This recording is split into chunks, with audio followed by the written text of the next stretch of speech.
Este documento é um trabalho de pós-graduação da Universidade Católica de Brasília, MBA em Contabilidade aplicada ao setor público. O tema é o passivo e sua mensuração, passivos contingentes e passivos atuariais.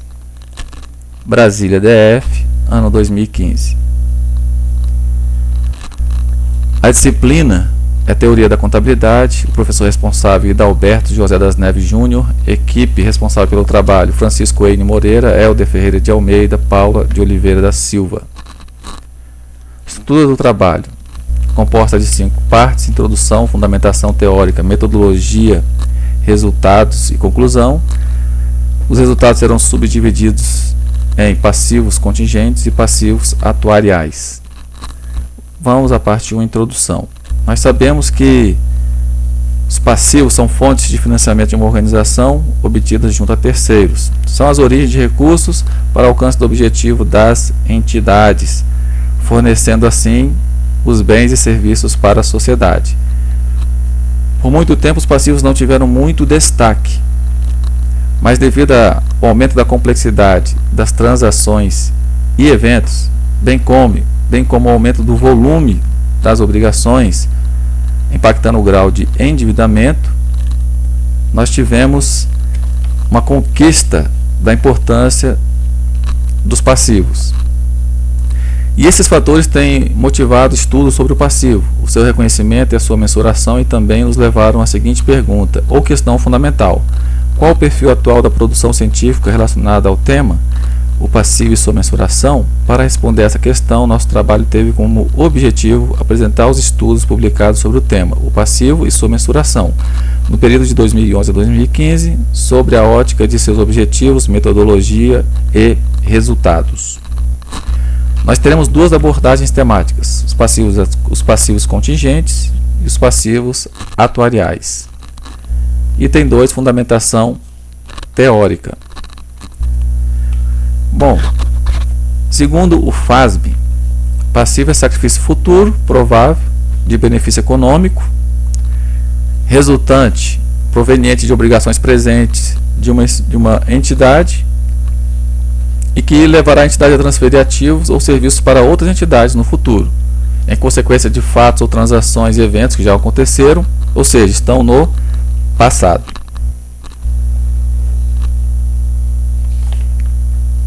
Principais características das exigibilidades. Nós vamos tratar do significado de um provável sacrifício futuro. Os passivos significam um provável sacrifício futuro de benefícios econômicos, ou seja, representam provável transferência futura de ativos ou prestação de serviços, em virtude de aquisição de bens, ativos ou serviços, despesas, bem como por conta de perdas já incorridas pela entidade, desde que de sua responsabilidade. E quanto à provável transferência, vamos estudar essa característica das exigibilidades. A provável transferência decorre de uma obrigação passada ou presente, resultante de uma transação ou evento já ocorrido, de modo que não pode existir nenhuma liberdade de evitar o sacrifício futuro. Para o passivo existir, basta que esse sacrifício futuro seja provável, não sendo necessário que o valor da obrigação seja conhecido com certeza. Vamos tratar agora do valor a pagar. Tem que existir um valor a pagar, com data de vencimento determinável, ou uma expectativa de pagamento de valor determinada a partir da estimativa razoável em uma data futura, mesmo que o momento exato não seja conhecido atualmente. Vamos tratar agora do beneficiário. O beneficiário do pagamento é conhecido ou identificável no momento presente, mas essa identificação pode ocorrer até a data de vencimento da obrigação. Antes disso, não é necessário que devedor conheça a identidade do credor ou que o credor saiba que possui algum direito de receber.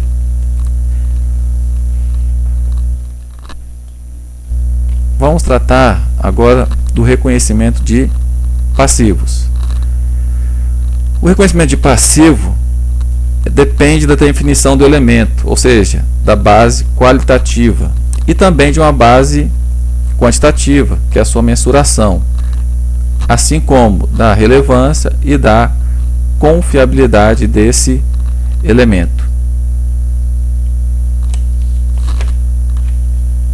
Vamos tratar agora de passivos contingentes. Em relação ao reconhecimento, é importante destacar ainda que os passivos podem se referir a contingência, são chamados passivos contingentes. Esses passivos apresentam características próprias. Uma delas é que o fato gerador da obrigação ocorreu no passado, mas a obrigação propriamente dita depende da ocorrência de um evento no futuro. O tratamento contábil dos passivos contingentes está descrito no CPC 25 e depende da probabilidade de ocorrência de evento futuro. Se a ocorrência do evento futuro for bastante elevada e a estimativa do valor for tecnicamente razoável, o registro poderá ser efetuado. Caso não haja possibilidade de se estimar o valor ou o evento futuro, não seja provável, então o passivo contingente não deve ser escriturado, podendo a informação do passivo contingente estar presente em notas explicativas. Quanto à mensuração de passivos, vamos estudar duas categorias. A mensuração de passivos se distingue pela conceituação dos passivos em monetários e não monetários. Os passivos monetários sofrem variação de valor, pois estão submetidos à variação da inflação, do câmbio e de outras condições de contrato. Um exemplo são as notas promissórias. Já os passivos não monetários não se sujeitam à variação de valor, pois a pendência é a prestação do próprio serviço ou a entrega da mercadoria. Nesta classificação podemos citar, por exemplo, as assinaturas de jornais e revistas. Aqui nós encerramos o item 2, fundamentação teórica, agora vamos para a metodologia. Item 3.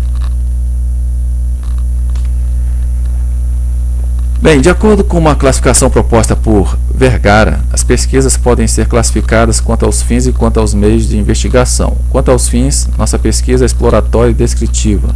Exploratória porque ela busca proporcionar maior familiaridade com os estudos sobre o tema, e descritiva porque pretendemos expor características sobre um determinado assunto. Quanto aos meios, nossa pesquisa é bibliográfica, pois realizamos um estudo sistematizado da literatura com base em material acessível ao público em geral. Quanto à coleta de dados, para a coleta de dados, nós acessamos os sites de 8 fontes: periódicos CAPES, Revista Contabilidade e Finanças da USP, Revista Universo Contábil, Revista de Ensino e Pesquisa em Contabilidade REPEC, Revista Pensar Contábil, Revista Contemporânea de Contabilidade RCC, artigos do Congresso de Contabilidade e Controladoria da USP e Congresso da Associação Nacional de Programas de Pós-Graduação em Ciências Contábeis, ANP-CONT. A coleta de dados. Nós realizamos a procura a partir de expressões da busca como passivo, passivo contábil, mensuração e mensuração de passivos, e selecionamos apenas publicações de livre acesso que fossem do período de 2011 a 2015. Com base nesses parâmetros, localizamos 5 publicações que dividimos em 2 abordagens temáticas: passivos contingentes e passivos atuariais. As análises dos dados. Para analisar os dados, escolhemos os principais trabalhos para cada uma das 2 temáticas, os passivos contingentes e os passivos atuariais, e utilizamos principalmente uma abordagem qualitativa. Como nossa amostra não foi probabilística, não podemos fazer generalizações dos resultados do nosso estudo para outros trabalhos. Encerramos o item 3, metodologia. Vamos para o item 4, resultados. O primeiro artigo, o artigo 1, é o artigo Value Relevance da evidenciação de provisões e passivos contingentes. O objetivo desse artigo é identificar se a evidenciação quantitativa e qualitativa das provisões e passivos contingentes está relacionada com o valor de mercado das companhias abertas brasileiras e quais os fatores estão arrolados a esse nível de evidenciação. Para a realização dessa pesquisa, foram analisadas as demonstrações contábeis do período contábil de 2010 a 2013 de 65 companhias abertas brasileiras listadas no índice Ibovespa em 2010. A análise dos dados foi realizada por meio de estatística descritiva, análise fatorial, regressão logística e dados em painel.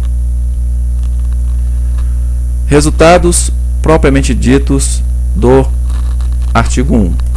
As empresas que demonstram menos itens de evidenciação de ativos, passivos, contingentes e provisões pertencem ao setor de química. Já as empresas do setor de software e dados são os que apresentam mais itens de evidenciação. Alguns coeficientes positivos e significativos utilizados sugerem que, quanto maior o lucro por ação, quanto maior o endividamento e a provisão por ação, maior a probabilidade de a empresa divulgar informações sobre a provisão e o passivo contingente acima da média do setor de atuação.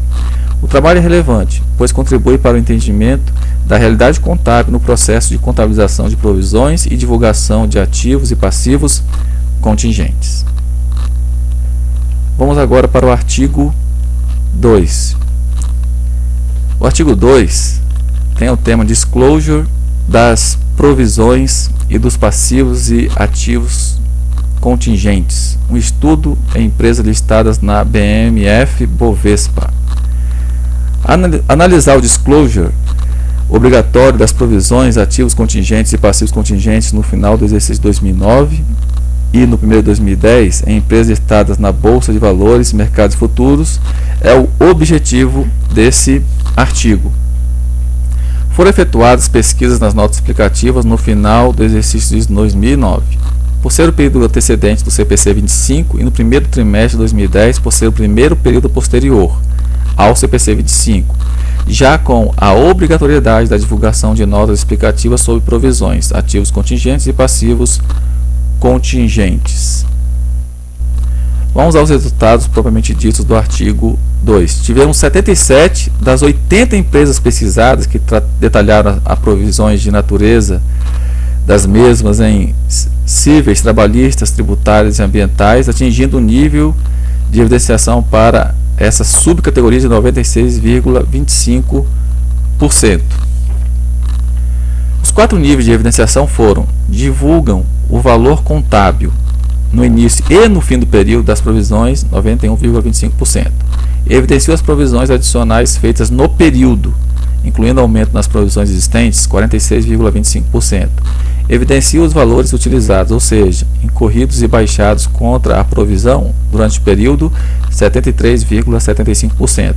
E divulgam os valores não utilizados revertidos durante o período das provisões, 72,50%. Vamos agora para o terceiro artigo, que tem o tema Provisões, Contingências e o pronunciamento CPC 25, as percepções dos protagonistas envolvidos. O estudo mais específico do contencioso legal tributário e a percepção de advogados, auditores e juristas sobre a introdução do pronunciamento CPC 25, que trata da contabilização de provisões, ativos e passivos contingentes no Brasil e a possibilidade de prática de gerenciamento de resultados com o uso de provisões sobre contencioso legal, é o objetivo do artigo 3º.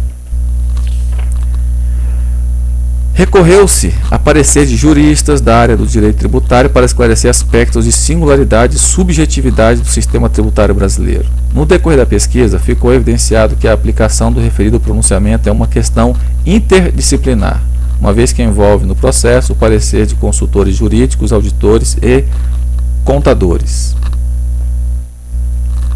Vamos para os resultados propriamente ditos do artigo 2º.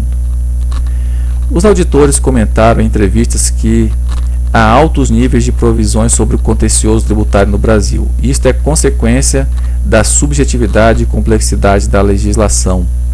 Eles afirmaram que o IFRS deixou mais claro e prático a atribuição da probabilidade de perda ou ganho de uma ação, ao usar a expressão mais provável perder que ganhar.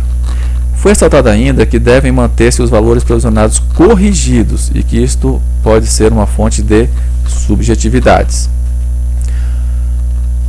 Um ponto visto como muito positivo foi a exigência de se divulgar a movimentação detalhada das provisões nas notas explicativas, mas alertou-se para se tomar cuidado para não divulgar somente o efeito líquido, o que prejudicará a transferência das demonstrações financeiras.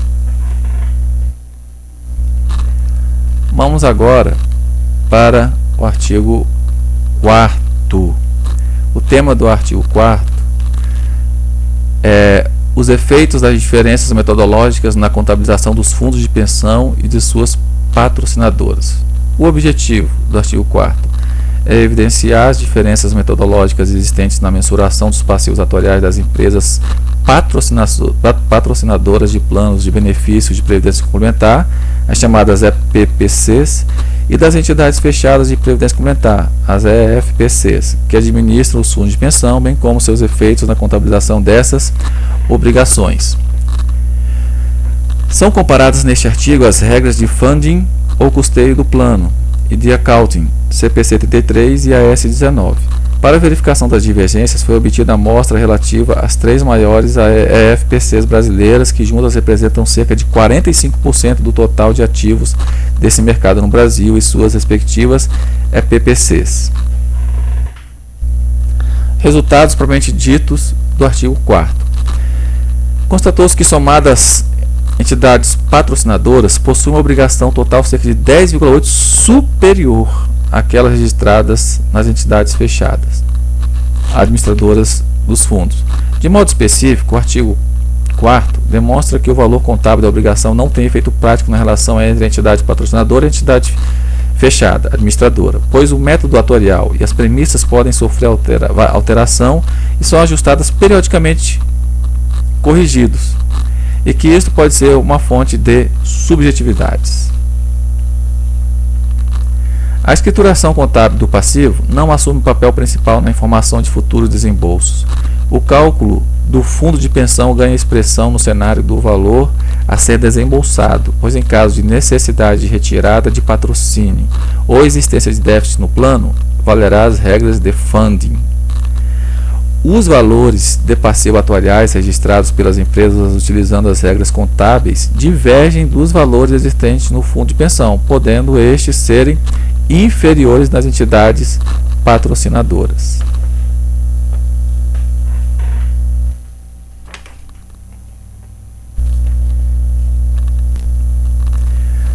Vamos agora para o objetivo, o artigo 5º, que tem como tema gestão de investimentos, fundos de pensão. Cabe que uma observação que o objetivo do presente artigo não está perfeitamente alinhado ao tema passivo e sua mensuração, mas tendo em vista a limitação de material, a busca do presente trabalho será pela mensuração do passivo, suas complexidades e critérios. Os resultados propriamente ditos do artigo 5º. A constatação aplicada ao tema passivo e sua mensuração foi que o dimensionamento adequado do passivo atuarial passa pela natureza subjetiva das escolhas racionais, pela modelagem de passivos e premissas atuariais, podendo levar a um cálculo de custos incorretos. Aqui nós vamos trazer um resultado comum dos dois artigos sobre passivos atuariais. E esses dois artigos, eles têm um resultado muito próximo, pois eles demonstram que a mensuração da obrigação previdenciária é bastante complexa, crivada de simulações, pois em regra, os passivos são de longuíssimo prazo e é composta de questões legais, judiciais e trabalhos atuariais, com o fim de proteger o participante do fundo de pensão. Além disso, as entidades patrocinadoras e as entidades de previdência são reguladas por diferentes órgãos que possuem legislação e objetivos próprios. Aqui nós encerramos o item 4, os resultados. Agora nós vamos fazer uma breve conclusão, nosso item 5. Sobre os passivos contingentes, a nossa conclusão é que têm sido apresentadas em notas explicativas dentro do alcance dos critérios contábeis adotados pelo CPC 25 e que impactam o valor de mercado das companhias abertas. Quanto aos passivos atuariais, a nossa conclusão geral é que há grande dificuldade de se calcular os passivos atuariais e saber o tamanho das exigibilidades dos benefícios ainda não concedidos, bem como dos riscos dos desequilíbrios e reconhecimento de novas obrigações. Aqui nós acabamos o nosso documento, o nosso vídeo. Agradecemos a equipe que elaborou o trabalho, o professor da disciplina. Obrigado